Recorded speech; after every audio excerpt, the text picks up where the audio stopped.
بسم الله الرحمن الرحيم نحمده ونصلي على رسوله الكريم أما بعد باب البول في الماء الراكد.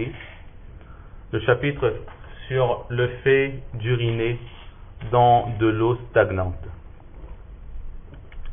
La dernière fois, par la grâce d'Allah subhanahu wa ta'ala, nous avions vu le chapitre dans lequel le saint prophète sallallahu alayhi wa sallam nous enseignait que l'eau ne se souillait pas aussi facilement ou bien pour un rien, mais qu'il fallait vraiment qu'il y ait des impuretés qui soient en contact avec l'eau pour que cette eau soit souillée, elle devienne napak.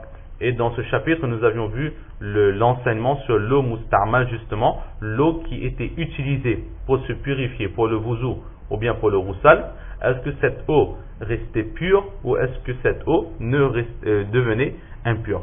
Nous avions vu les divergences des quatre aïmmas. Imam Malik alayhi rahmah, lui, il disait que cette eau, l'eau qui était utilisée pour la purification, lorsqu'on récoltait le reste, c'est-à-dire ce qui coulait, dégoûtait de notre corps, il considérait cette eau comme pure et purificatrice aussi. Elle avait la faculté de purifier quelqu'un d'autre. Imam Shafi'i et Imam Ahmad alayhim wa rahmah, ils ont plusieurs avis, mais l'avis préféré par ces deux aïmmas est le même que Imam Abu Hanifa, c'est-à-dire que l'eau, elle est pure, mais elle n'a plus cette faculté purificatrice qu'elle avait à l'origine.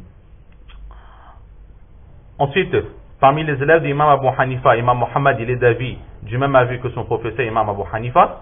Et Imam Abu Yusuf, alayhi rahmah, lui au contraire, il considère cette eau comme impure, une petite impureté, c'est-à-dire que si le corps ou le vêtement est en grande majorité, quasiment la quasi-totalité du vêtement ou du corps est imbibé de cette eau, donc cette personne ne pourra accomplir la prière, elle sera considérée comme personne avec des impuretés sur elle. Et Hassan ibn Ziyad, lui, il est beaucoup plus dur, il dit que cette eau, elle est carrément impure. Donc, exactement comme les grandes impuretés pour l'urine ou bien pour les sels, il faut qu'il n'y ait pas une impureté supérieure à l'intérieur de la paume d'une main, pour être plus simple, la grosseur d'une pièce de par exemple 2 euros. Alors s'il y a moins que cette quantité, la prière sera acceptée, mais s'il y a plus que cette quantité, la prière ne sera pas acceptée. C'était ce que nous avions vu la semaine dernière. Les hadiths nous avions vu, c'était le hadith où l'une des épouses du saint prophète sallallahu alayhi wa sallam avait pris un bain rituel, un roussal dans de l'eau, lorsque le prophète sallallahu alayhi wa sallam, il a voulu utiliser cette même eau, alors son épouse l'en a défendu en disant que je l'ai utilisée pour me purifier. Et là le prophète sallallahu alayhi wa sallam lui avait dit que l'eau ne se souille pas aussi facilement. Donc, avant de commencer le chapitre qui suit, on va juste voir certaines explications. Pourquoi, quand est-ce que l'eau devient musta'mal et sur quoi est-ce que ces aïmmas se sont basés pour dire que cette eau reste pure mais n'est plus purificatrice, ou sur quoi est-ce qu'ils se sont basés pour dire que l'eau devenait carrément impure. Alors tout d'abord, Imam Abu Hanifa et Imam Abu Yusuf alayhim wa rahmah, eux ils disent que l'eau devient musta'mal, donc elle perd cette capacité purificatrice lorsque on utilise cette eau ou bien pour se nettoyer, se purifier des impuretés. Donc quand on s'est lavé, il y avait des saletés sur nous, des impuretés sur nous, on s'est lavé, on a enlevé, ou bien on a fait par exemple, on était en état d'impureté et on a pris le bain pour enlever ces impuretés, donc l'eau elle devient musta'mal, ou bien on utilise dans le but de faire une bonne action. Nous savons que lorsque nous faisons le wuzu avec l'intention, le niya, alors cette eau, ce wuzu que nous allons faire donc sera considéré comme un acte d'adoration. Donc faire volontairement le wuzu ou le roussal pour avoir des récompenses de la part d'Allah subhanahu wa ta'ala, cela rend l'eau que nous avons utilisée comme musta'mal. Alors que si on prend simplement un bain sans aucune intention et nous sommes déjà propres, nous ne sommes pas en état d'impureté, l'eau qui s'égouttera de notre corps ne deviendra pas musta'mal. Imam Muhammad alayhi rahmah, lui il dit, l'élève d'Imam Abu Hanifa, que l'eau va devenir mustamal lorsqu'on l'utilise pour faire un acte d'adoration, c'est-à-dire ou bien le wudu ou bien le roussal. Imam Abu Yusuf et Imam Abu Hanifa, eux, c'est quoi? C'est un acte d'adoration. Lorsqu'on fait avec l'intention de faire un acte d'adoration, ça devient mustamal. Et lorsqu'on l'utilise pour se purifier des impuretés, là aussi ça devient mustamal. Imam Mohammed, lui, il n'a choisi qu'un seul de ces deux points. Il a dit que uniquement lorsqu'on l'utilise pour accomplir un acte d'adoration, là, ça va devenir mustamal. Sans quoi, ça ne va pas devenir mustamal.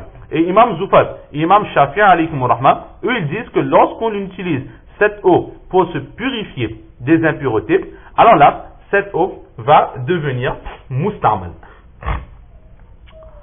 Par rapport à cela, une petite parenthèse, dans le livre Ahsanul Fatawa, par hasard, nous sommes tombés sur cette question. La semaine dernière, dans l'explication du hadith, nous avions dit que lorsqu'une personne est en état d'impureté, lorsqu'elle va donc utiliser l'eau pour se purifier, l'exemple qui avait été donné, c'était comme c'était à l'origine des grandes bassines qui contenaient de l'eau, il n'y avait pas d'eau courante à l'époque du Saint-Prophète sallallahu alayhi wa sallam. Donc, tremper sa main dans cette eau, est-ce que cela est suffisant pour souiller cette eau? Est-ce que ce sera considéré comme si on a souillé cette eau avec notre impureté ou bien non? La dernière fois, nous avions dit que non, pour que l'eau devienne mustamal, il faut absolument faire le niya. La dernière fois, ce que nous avions dit, cela reposait sur l'enseignement de Imam Mohammed. Imam Mohammed, lui, dit que lorsqu'on utilise l'eau dans le but d'avoir une bonne action, alors là, l'eau va devenir mustamal. Donc, il faut faire l'intention. Ce que nous avions dit la semaine dernière reposait sur l'enseignement de l'imam Mohammed. Lorsque l'on fait l'intention de se purifier, c'est là que l'eau peut devenir ou va devenir mustamal. Mais dans un livre de Fatawa, le Ahsanul Fatawa, il y a eu justement cette question. Et là, Mufti, l'auteur de ce livre, donc, il nous dit que lorsque l'on trempe, si nous sommes en état d'impureté et que l'on trempe notre main dans son intégralité jusqu'au poignet dans cette eau, cela sera suffisant pour, si c'est une très petite quantité d'eau, pour la souiller ou bien pour la rendre mustamal. Et là justement, ce mufti, il s'est basé sur l'enseignement de Imam Abu Hanifa et d'Imam Abu Yusuf qui eux disent que pour que l'eau devienne mustamal, ou bien il faut l'utiliser pour enlever des impuretés. Ici, c'est le cas, nous sommes en état d'impureté, il faut faire le roussal. Donc, on utilise cette eau pour se purifier, qu'il y ait niyat ou pas, cela est suffisant pour rendre l'eau mustamal, ou bien lorsque l'on fait le niyat des purifications. Donc, si on veut, pour être plus clair, les muhaddithines, lorsque les personnes qui expliquent les hadiths, ils se basent sur l'enseignement de Imam Mohammed. Et les fuqaha, les juristes, ceux qui se basent uniquement sur les masas, ils ont plus tendance à se baser sur l'enseignement de Imam Abu Hanifa et de Imam Abu Yusuf. C'est pour cela que si nous sommes en état d'impureté et que nous avons justement une petite quantité d'eau, ou bien on doit justement prendre de l'eau dans un récipient, faire très attention, laver d'abord nos mains. Donc, lorsque nous allons laver nos mains, nous allons enlever les impuretés visibles ou invisibles qui sont sur cette main, et ensuite on pourra utiliser cette eau, mais là aussi faire très attention de ne pas souiller cette eau de façon à ce qu'on n'entre pas dans l'interdiction qui a été dictée par Imam Abu Yusuf et Imam Abu Hanifa alayhimu rahma. Maintenant, une autre question se pose, c'est que si maintenant nous sommes en train de prendre le roussal, nous avons avec nous un grand récipient, mais en se baignant, il y a toujours quelques petites gouttes qui vont tomber dans le récipient, le gros récipient contenant l'eau. Est-ce que cette eau mustamal qui va aller en contact avec cette bassine sera suffisante pour rendre cette eau mustamal ou bien non? Alors là, Mufti Sab, il dit, c'est plus ou moins la réponse que nous avions donnée la semaine dernière, cela ne rendra pas cette eau mustamal. Pourquoi? Parce que la bassine en général, elle va contenir une certaine quantité d'eau. Nous sommes là pour nous baigner, donc il y aura facilement 1 litre ou bien 1 litre et demi au minimum, ou bien 2 litres, 3 litres, 4 litres d'eau. Et lorsque l'eau va quitter notre corps, les quelques gouttes d'eau qui vont gicler et qui vont retomber dans ce récipient seront en quantité inférieure par rapport à l'eau pure. Donc tant que l'eau mustamal n'est pas supérieure à l'eau pure, l'eau du récipient restera propre, elle ne deviendra pas mustamal. Là, ce sont la position de certains juristes. Maintenant, nous avions dit que, selon certains aïmas, cette eau mustamal, elle garde sa faculté purificatrice. En l'occurrence, Imam Malik alayhi rahman, il était de cet avis. Nous allons vu que Imam Malik, il dit que l'eau elle reste pure et elle garde sa faculté de purification. Sur quoi est-ce qu'Imam Malik s'est basé pour donner cet enseignement? C'est tout simplement un hadith du Saint-Prophète sallallahu alayhi wa sallam, Ali Nabi sallallahu alayhi wa sallam, qui dit Al-ma'u tuhur, que l'eau est purificatrice.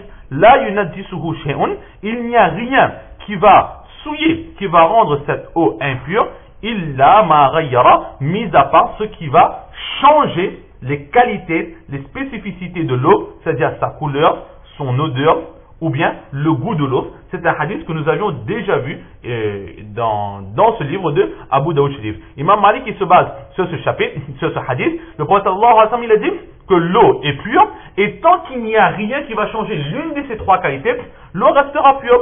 Or, l'eau mustamal, c'est de l'eau et elle a le même goût que l'eau. Lorsque l'eau mustamal donc quitte notre corps, ça a toujours le goût de l'eau, ça a toujours la couleur de l'eau et ça ressemble toujours à de l'eau. Donc il n'y a rien qui a changé. Il était simplement en contact avec notre corps et ça reste pur. Donc c'est pour cela qu'il nous dit que cette eau est pure. Ensuite, il donne une seconde explication aussi, comme quoi l'eau reste pure. Ça c'est Imam Malik qui dit que l'eau elle garde sa faculté purificatrice. Maintenant nous avons dit que l'eau elle reste pure. Pourquoi est-ce que cette eau reste pure? On peut un peu se baser sur ce qu'Imam Malik il a dit, et aussi on va dire que l'eau, pourquoi est-ce qu'elle reste pure?